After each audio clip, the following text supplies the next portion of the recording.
یو هلک رالی ځوان هلک ویل مولوي صاحب زما حافظه ډېره کمزورې ده هر شی مې ډېر ژر یېرېږي ما ته یو تعویض راوکړه ما ورته ویل غټ موبایل لرې ولو ما چې غټ موبایل لرې بس خبره خلاصه ده دا تعویضو کار نه دی که په تعویضو کېدلی د ملایانو به جیبونه په تعویضو ډک وای دغه موبایل د مابین زه وباسه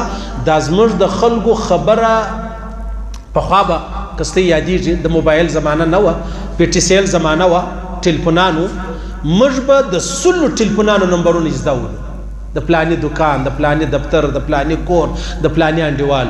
نن زما په خدای قسم که خپل نمبر زده دی ګوره قسم مې درته وکړي که ته ورته بزرګي کوې ځه ټیک ده دا بزرګي کوم دی منافقان سته هغه وایي دا مولوي صاحب خورا غټې غټې خبرې کوي دی څه کیسه لري دی مال بې وره دې سوځم بې وره دغه کیسه لرم دی څه کیسه لري دا د مهاجرو خبرې ډېرې کوي مال دغه کیسه لرم دا نه ده ستا پلار به په قبر کې انشاءالله در خفه کوم دی څه کیسه لري دی څه کیسه لري دا دونه ډېر انار خوري بل هلته ځئ څه انار منار کیسه ولا دی څه کیسه څو تنخواه ده دی دونه انار خوري ما دونه تنخواه ده ستا پلار چې په تا په کال خوړلې په ما په میاشت خوري الله رب العزت پر ما دونه مهربانه دی څه کیسه لري دا کیسه لرم ما ورته ویلې چې موبایل د مابین زه وباسئ ما درته ویل پخوا زمانه کې زموږ څونه ډېر د پی ټي سی ایل نمبرونه یاد وو نن زموږ خپل موبایل نمبر هم نه دی یاد هغه وجه دا ده چې دا زموږ خبرې دی شوې دا ګرد موبایل څه شو موبایل دی لکه هنداره چې ودرېږي معلومېږي هنداره د مابین زه لرې که زما ستا چهره نه معلومېږي موږ یې دا رقم کړو بس داسې لکه قانون لوړ شي هره خبره چې دماغ لراله هغه ښه کېږي لاندې لکېږي هغه د موبایل برکت دی اول زه مدرسې لر ورلم امتحانګاه وه الکوان مدرسه طالبان ناستو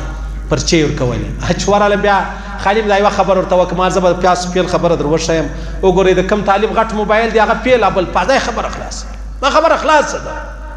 نن زما او ستا چې کور خراب دی هغه بنیادي وجه دا ده غلط نظریه په موږ کې عامه سوله او د الله رسول فرمایي د قیامت په ورځ به ټول انسانان ژاړي ټول انسانان ژاړي ما سیواله هغه څه چې کوم چا خپلې سترګې له غلط نظریې راګرځولې کوم چا خپل سترګې له غلط نظریې راګرځولې ویلې بس د خدای دپاره عزیزان زه هم دا نه چې زه په منبر ناست یم په محراب کې ناست یم نه نه نه نه زه هم زه به هم کوشش کوم ما پرون د راسې دا بیان چې کتی نو زه الحمدلله الله یې توفیق راکړي موږ ټولو ته تر ډېر حده چې موبایل کې مطلب که ماته څوک وایي مونږ ته خو غټ موبایل استعمالوي